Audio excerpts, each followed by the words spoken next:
If your life were a book and you were the author, how would you want your story to go?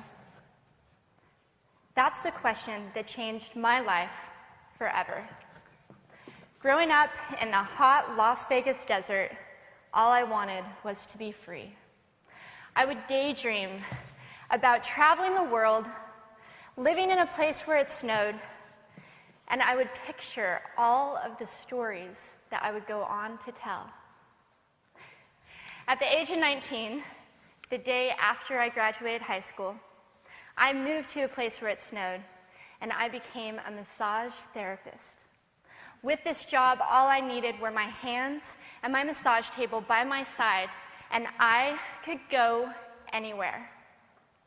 For the first time in my life, I felt free, independent, and completely in control of my life. That is, until my life took a detour. I went home from work early one day with what I thought was the flu, and less than 24 hours later, I was in the hospital on life support with less than a 2% chance of living. It wasn't until days later, as I lay in a coma, that the doctors diagnosed me with bacterial meningitis, a vaccine-preventable blood infection. Over the course of 2.5 months, I lost my spleen, my kidneys, the hearing in my left ear, and both of my legs below the knee. When my parents wheeled me out of the hospital, I felt like I had been pieced back together like a patchwork doll. I thought the worst was over until weeks later when I saw my new legs for the first time. The calves were bulky blocks of metal with pipes bolted together for the ankles, and a yellow rubber foot with the raised rubber line from the toe to the ankle to look like a vein. I didn't know what to expect, but I wasn't expecting that. With my mom by my side and tears streaming down our faces, I strapped on these chunky legs and I stood up. They were so painful and so confining that all I could think was, how am I ever going to travel the world in these things? How was I ever going to live the life full of adventure and stories as I always wanted? And how was I going to snowboard again? That day, I went home, I crawled into bed, and this is what my life looked like for the next few months. Me passed out, escaping from reality, with my legs resting by my side. I was absolutely, physically, and emotionally broken. But I knew that in order to move forward, I had to let go of the old Amy and learn to embrace the new Amy. And that is when it dawned on me that I didn't have to be 5'5" anymore. I could be as tall as I wanted.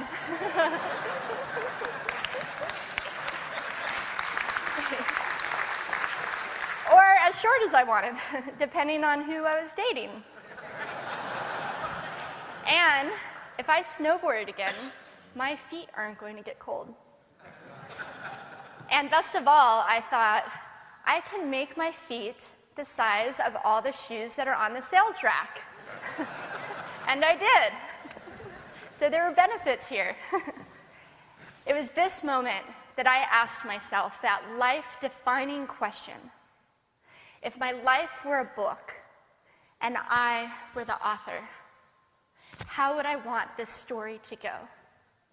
And I began to daydream. I daydreamed like I did as a little girl. And I imagined myself walking gracefully, helping other people through my journey, and snowboarding again. And I didn't just see myself carving down a mountain of powder, I could actually feel it. I could feel the wind against my face and the beat of my racing heart as if it were happening in that very moment. And that is when a new chapter in my life began. 4 months later, I was back up on a snowboard. Although things didn't go quite as expected, my knees and my ankles wouldn't bend, and at one point, I traumatized all the skiers on the chairlift when I fell, and my legs, still attached to my snowboard, went flying down the mountain. And I was on top of the mountain still.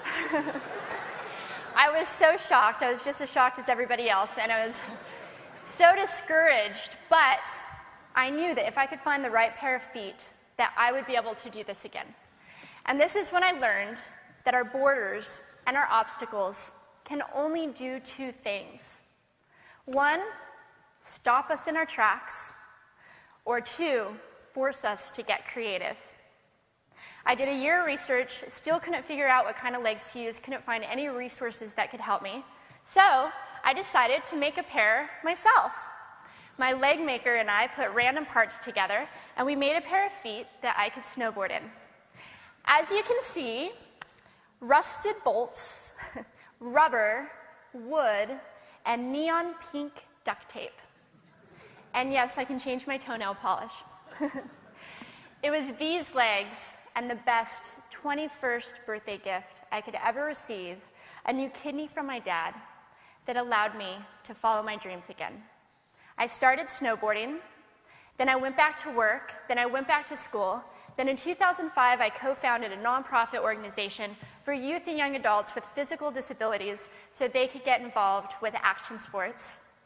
From there, I had the opportunity to go to South Africa, where I helped to put shoes on thousands of children's feet so they could attend school. And just this past February, I won 2 back-to-back World Cup gold medals. Thank you.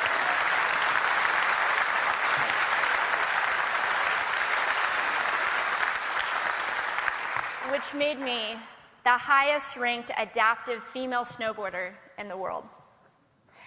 11 years ago, when I lost my legs, I had no idea what to expect. But if you asked me today if I would ever want to change my situation, I would have to say no.